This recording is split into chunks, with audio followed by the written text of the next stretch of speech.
Days of Future Past, New York City, 2030.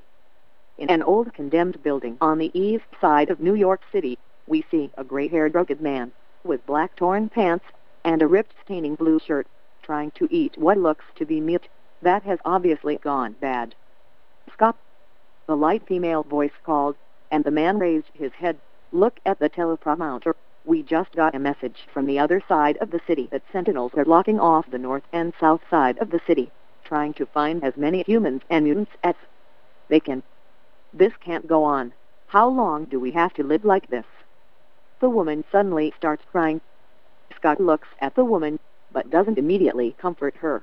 He looks back at his meat and continues to eat, with a grim, almost sad look on his face. It's almost obvious that he has given up hope. But eventually he stands up and looks at the woman and says, "No matter what happens, everything is gonna be all right, Jean." Scott turns his head and looks at the destroyed building and the few mutants who inhabit it. After the first blitz of the Sentinels, most mutants went into hiding, only to be traced by trackers or captured by Sentinels. As the Sentinels tallied their death toll, the resistance grew smaller and smaller. But there was one group of mutants who showed mankind there is hope. There was one group of mutants who fought the Sentinels valiantly. These legendary mutants were called the X-Men, who are still alive. For now. Scott motions to Jean. "Jean," Scott said, "remember the time we tried to get married but it ended up being our friend Morph impersonating the priest? That was hilarious." Scott lets out a grin almost as if he's not interested in the current state of the Earth. "And remember when Beast almost destroyed the mansion trying to run an experiment to cure genetic bacteria? We spent days cleaning up the mansion." The woman looked at Scott as if she were relieved and said, "I remember that. Those were good times, Scott, but much has changed." "Much has changed indeed." Suddenly 2 younger-looking mutants, named Pox and Dale, come across the room and tell Scott, "The Sentinels are completely destroying the north and south side of the city. Waldron and the others are there, but I don't know how long they can last. It's complete onslaught," says Dale. "In this future, mutants are now relying on technology to detect trappers, and more importantly Sentinels. The mutants got a hold of state-of-the-art research by mutant prisoner Matt Task, who worked with the Sentinels to develop new weapons and armor. But now, the Resistance uses it. With Sentinels' numbers increasing by the day, and mutant numbers decreasing by the night, mutants had to depend on all means to find a way to defeat the Sentinels. The mutants eventually discovered the Sentinels' home base 20 years ago. But it is so heavily guarded, all attempts at an offensive have been floored for 20 years. The destruction day of 2020 was the only true offensive the mutants could manage against the Sentinels' home base. Led by Scott Summers, the mutants penetrated the first level of Sentinels' defenses, and even got as far as the Sentinels' central computer room. But eventually, the mutants were just too overwhelmed. Most of the mutants were killed, but some managed to retreat back into their positions. Scott vowed that he would never endanger the lives of so many mutants again. But it seems that this has caused this war to go on as long as it has. Most mutants have never even seen the Sentinel creator, Master Mold, who is a Sentinel in itself, that designs Sentinels. But by 2030, the Sentinels no longer need Master Mold to do most of the designing. The Sentinels have set up factories all across the globe. What was once a cat-and-mouse game with Master Mold has now turned into a hopeless battle to find the factories where Sentinels are designed. The legendary X-Men managed to destroy factories in the New York City area, only to learn that they have been re-established. Nuclear war was on the mind of some people in Europe, but with so many lives in the balance, they quickly abandoned that idea. And to make matters worse, the Sentinels have destroyed 90% of the world's nuclear weapons, keeping some for their own use, and leaving mankind with no real way of eliminating the threat. The only way to save mankind seems to lie within the strength of the aging, but really on X-Men, and their will to carry on. Humans have also tried to find ways to fight the Sentinels. In the year 2020, a new prototype called Steel was developed by human researcher Herbert Mass. It allowed humans to possess similar powers as mutants. With the touch of a button, it would turn a normal human into a formidable fighting machine. Even today, These methods are still used. But much like the mutants, the Sentinels are just too much for humans. Creating life has become the obstacle that has proved one of the hardest things in the war. When women are pregnant, they can no longer fight, which leaves the males to do most of the heavy lifting. The males have to hide the females in different locations day to day to stop them from being killed. But, as luck would have it, babies have been born, and even raised. Mutant researcher Forge desperately tried to develop a way to bring birth to an instant creation.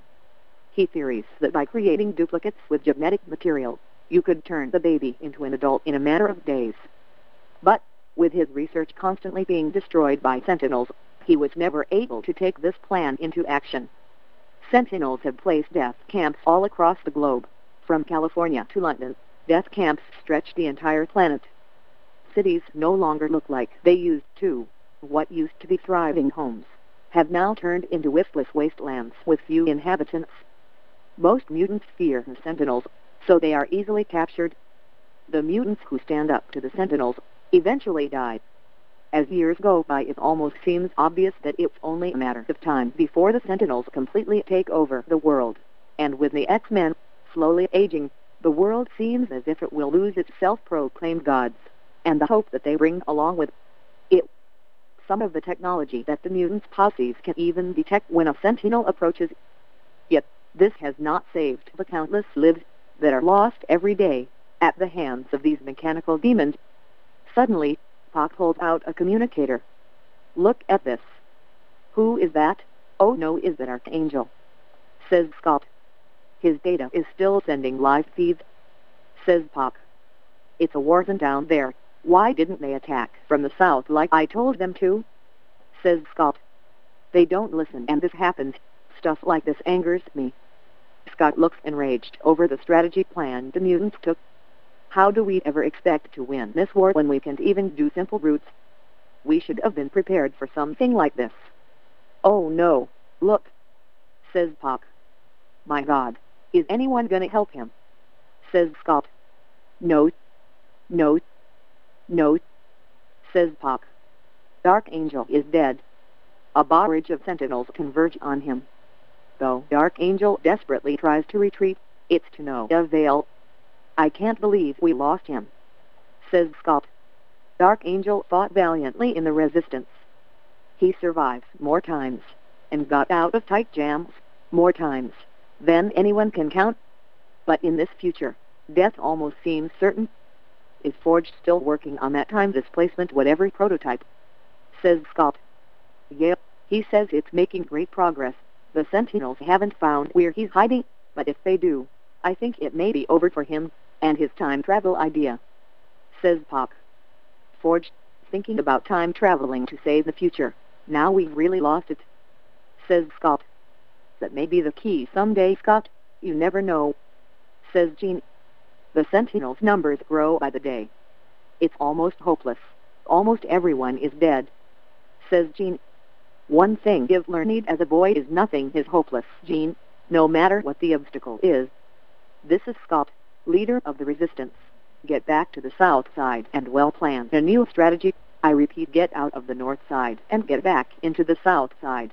We can cut the Sentinels off there. That's an order. Scott gives the telecommunicator back to Pop. In this future, most mutants rely on the X-Men, and more importantly Scott Summers, for leadership.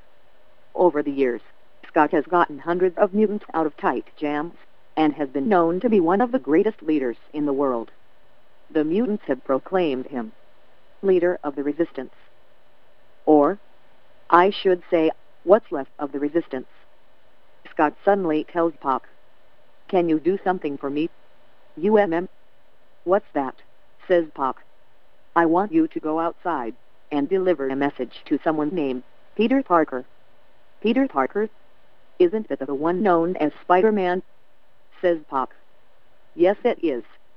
Tell him we need him to come from the west side onto the south side to help the remaining mutants fight off the Sentinels. I only hope he's still alive. With all that's happened today, I don't have a clue. He's one of the best fighters I know of. If anything, we could use him," says Scott. "Only in his mid-30s, Peter Parker," also known as Spider-Man, was only a teenager when the war with the Sentinels began. Now, as an adult, he's become one of the best fighters the Resistance has. His wits and sense of humor breathes life into a world that has no hope. Okay, he'll do what I can. I just hope that I come back in one piece. Jokes pop. But these Sentinels have pushed us to the brink. I won't let you down. Thank you. I believe in you, says Scott. Pod's unique power allows him to draw energy from the atmosphere and transfer it into a bioblast. His power level is known around the city as one of the most devastating attacks anyone's seen. He was always a good student for Scott, and has learned a lot. He may even be an X-Man someday. We come home early and all hell breaks loose.